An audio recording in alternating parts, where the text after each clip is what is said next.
There are handgun calibers that just make noise. There are those that shake the ground under your feet. And then there are a few that pack so much raw energy they can drop a bear with one shot and give your wrist bone some serious microfractures in the process. Ever wonder which handgun rounds truly push the limits of what's possible without stepping into rifle territory? In this video, we'll talk about the 12 most powerful handgun calibers in the world, bar none. From the semi-auto ferocity of the 50 AE to the wrist-snapping madness of the 500 Bushwhacker. We're covering the hardest hitters, the calibers you've probably never heard of. We're diving into the real-world ballistics, the actual guns built to handle these beasts, and what kind of kick you're in for. And yep, how much is gonna hurt your wallet every time you pull the trigger. Oh, and if you're one of the folks grumbling that our last video skipped over the 500 Smith & Wesson Magnum or some other Magnum revolver cartridge, well, buckle up. That was just the pregame. This here's the main event. 460 Rowland. The 460 Rowland was designed by Johnny Rowland in 1997 and used a case that's slightly longer than the 45 autos, so it won't chamber in unconverted pistols. Internally, it runs at pressures up to 40,000 psi, doubling standard 45 ACP levels. You can still shoot regular 45 ACP in some 460 Rowland conversions, which is handy for practice days. One of the go-to loads is a 230 grain bullet that packs over 1,000 foot-pounds of energy at the muzzle. Johnny Rowland's known for converting Glock 21s, Glock 30s, 1911, FNFX 45 tacticals, and HKUSPs using custom barrels and muzzle brakes to safely bump up the velocity. The round's a favorite in bear country since it gives you Magnum-level power with faster follow-up shots and more rounds on tap compared to a revolver. S&W Firearms made a version of their Arrow survival rifle just for the 460 Rowland, and lately, Johnny Rowland's been offering fully converted Ruger LC carbines in the same caliber. Factory ammo can run around $75 for 50 rounds, or about $1.50 per shot. Hand loaders have more options, though it's never going to be cheap. 480 Ruger.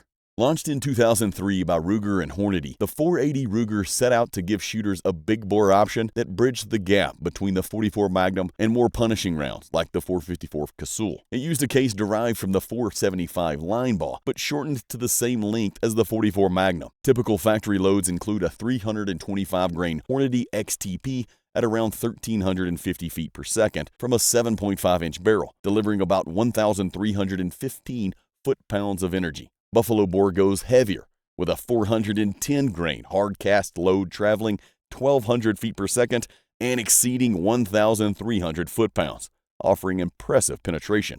Ruger chambers this round in its Super Red Hawk and Super Black Hawk Bisley revolvers. Freedom Arms revolvers in 475 Linebaugh also shoot 480 Ruger. The recoil is significant, but more manageable than some of its bigger siblings. It's uncommon in rifles, though you might come across the occasional Ruger No. 1 in 475 Linebaugh/480 Ruger on the used market. You're generally looking at revolvers for this cartridge. Price-wise, it can be steep, about $99 for a 20-round box of hunting loads, or $5 per trigger pull. Still, many shooters love it for its practical balance of power and shootability. 50 Action Express. When someone says big bore semi-auto, one of the first things that come to mind is the 50 AE. Released in 1988 by Evan Wilden of Action Arms, it's famous for fueling the Desert Eagle's reputation as a total hand cannon. Originally 0.510 inch in diameter, it was scaled to 0.500 inches to comply with U.S. restrictions, though the name stayed the same. As far as ballistics, Hornady's standard 300 grain XTP hits 1,475 feet per second, generating about 1,449 foot-pounds of energy. Buffalo Bore offers a 325 grain JHP that reaches 1,374 feet per second and 1,517 foot-pounds, with even heavier 350 or 380 grain loads still pushing over 1,200 feet per second. That's real Magnum power in a pistol. The Desert Eagle is the most common platform, but there are also revolvers like the Magnum Research BFR and Freedom Arms Model 555 for dedicated handgun hunters. Though there have been niche carbine projects like this Tim Legendre M1 carbine converted to fire 50 AE, but this cartridge was built for pistols and continues to strive there. Ammo hovers around $70 for 20 rounds of Buffalo Bore, so each shot is roughly $3.50. It's loud, punishing, and expensive, but if you want an iconic semi-auto pistol that matches or surpasses many revolvers, the Desert Eagle in 50 AE is still one of the more powerful guns in that realm. 475 Linebaugh. John Linebaugh introduced the .475 Linebaugh in 1988 when the handgun hunting community craved something bigger and better. He took a .45-70 rifle case, cut it down, and sized it to .475 caliber. That approach produced a round that sends heavyweight bullets with authority without requiring a revolver so large that carrying it becomes an ordeal. Buffalo Bore's 400-grain jacketed flat nose leaves a 5.5-inch barrel at 1,400 feet per second, hitting 1,741 foot-pounds of energy. There's also a 440-grain load, clocking in at 1,325 feet per second with similar energy. Enthusiasts use revolvers like the Freedom Arms Model 83 or the Magnum Research BFR. These guns hold 5 or 6 rounds and are built to handle the pounding from this cartridge. Besides the aforementioned Ruger No. 1 that chambers both .475 Linebaugh and .480 Ruger, there's no real push for a .475 rifle, which makes this caliber uncommon and expensive. Expect to spend around $4 per round if you're buying high-end factory ammo. 500 Linebaugh.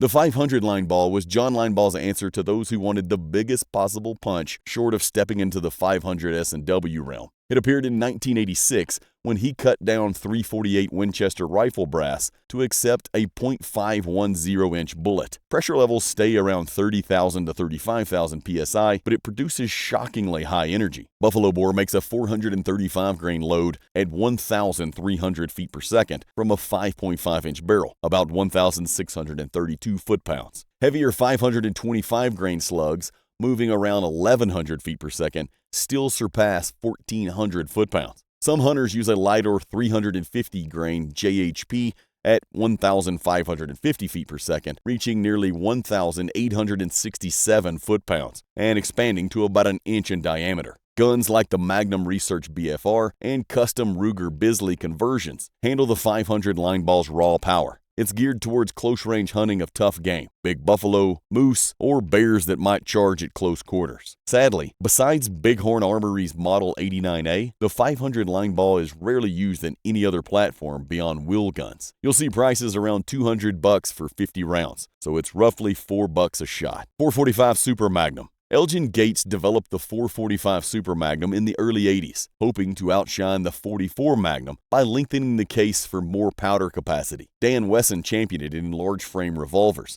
and it was supposed to nip at the .454 Casull's heels. Buffalo Bore loads a 180-grain JHP at 2,050 feet per second from an 8-inch Dan Wesson, producing around 1,679 foot-pounds. There's also a 240-grain JHP moving at 1,700 feet per second and a 300-grain JFN at 1,525 feet per second, both capable of serious energy. However, shooting it in a standard revolver can be rougher than a hot .44 mag or even a .454. Some blame cylinder gap and other mechanical inefficiencies in the available guns, which prevents it from consistently hitting the performance sweet spot. It's rare outside Dan Wesson platform, although some single-shot pistol barrels or custom Marlin lever guns converted to .455 Super Mag do exist. A 20-round box of 180-grain Buffalo Bore often goes for around $65, putting each pull past $3. The .455 may not have soared in popularity, but it's still an interesting choice for hardcore revolver fans itching for something that pushes beyond .44 Magnum territory. .440 Cor-Bon.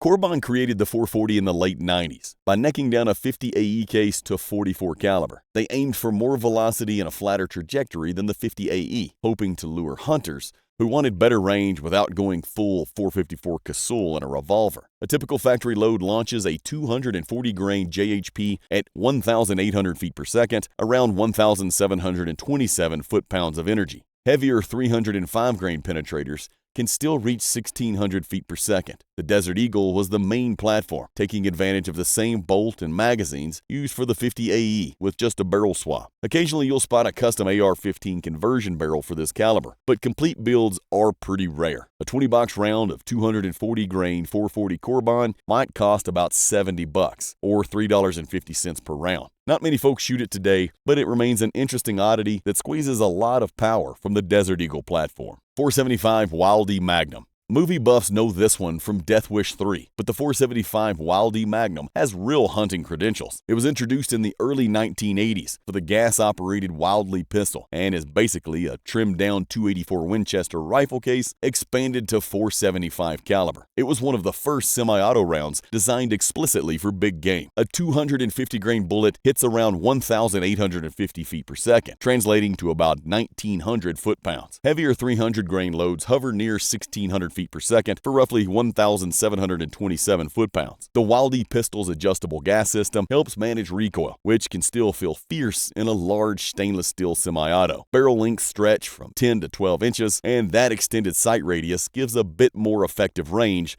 than typical service pistols. Like most boutique cartridges, the .475 Wildey never took hold with mainstream manufacturers, and it's rarely seen outside the Wildey platform. No standard rifles are chambered in it, and ammo runs around $2.60 per shot. Handgun hunters who want a powerful autoloader but don't want to lug around a Desert Eagle keep this caliber alive. .454 Casull. Dick Casull and his partners tinkered with the .45 Colt in 1958 and turned it into a hot rod. That experiment eventually became the .454 Casull, one of the earliest Super Magnums and still one of the most respected. By lengthening the Colt case, using stronger brass, and employing small rifle primers, they launched a cartridge that could exceed 60,000 psi and smash speed barriers other wheel guns only dreamed of. Freedom Arms began building 5-shot revolvers for it in 1983. Once it received SAAMI specs in 1997, major manufacturers like Ruger and Taurus also jumped on board. Hornady's 240-grain XTP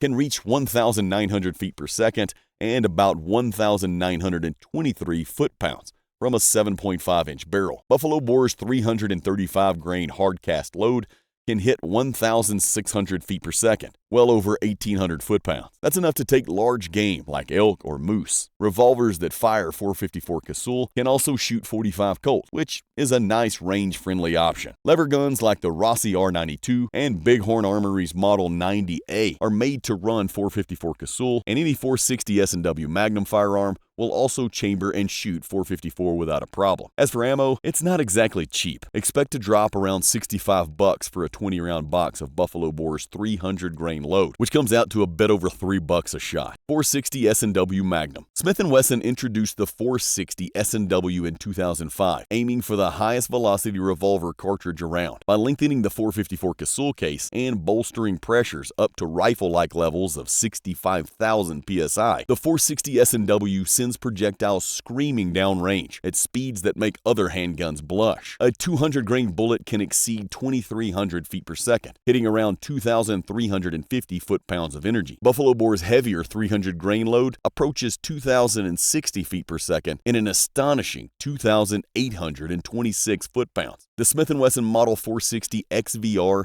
is its signature home. One benefit is that it can also chamber .454 Casull, .45 Colt, and .45 Schofield, giving you multiple levels of recoil and expense in one package. Several single-shot and lever-action rifles like Bighorn Armory's Model 90 also exist, tapping into the cartridge's serious potential at extended ranges. As far as ammo, a 20-round box of premium ammo typically costs around $80, which is around $4 per shot. I think it's a fair price for a caliber that can drop practically any big game species in North America with a single shot. 500 S&W Magnum. The 500 S&W Magnum hit the market in 2003 when Smith & Wesson and Cor-Bon decided they wanted the ultimate in commercial revolver firepower. It became an instant legend. The Model 500 revolver, built on Smith & Wesson's massive X-frame, was engineered around this cartridge. It used to be the most powerful handgun caliber in the world because of its superior ballistics. A typical 300-grain FTX load from Hornady reaches 2,075 feet per second for nearly 2,900 foot-pounds of energy. Underwood's 700-grain rounds still move around 1,200 feet per second, delivering over 2,200 foot-pounds, numbers that rival or exceed many shotgun slugs. Revolvers like the BFR also chamber, and there are lever guns like Bighorn Armory Spike Driver Tactical that push velocities even higher. A 20-round box of Buffalo Bore's 440-grain load hovers around $90, a bit over $4.50 a shot. This isn't for casual plinking. It's for hunters and backcountry folks who want nothing less than the most powerful production handgun in the world. 500 Bushwhacker. And lastly, let's talk about the monstrosity known as the 500 Bushwhacker. It was the result of T2 Armory stretching the 500 S&W Magnum cartridge based on 375 Ruger brass. It redefines what a revolver can do, producing energy levels more in line with big-bore African rifles. From a 10-inch barrel, a 310-grain wide, flat-nosed gas-checked bullet can reach 2,550 feet per second, generating over 4,400 foot-pounds of energy. Move to heavier 400 or 520-grain loads, and the round still sits in the 4,000-plus foot-pound range. Magnum Research's BFR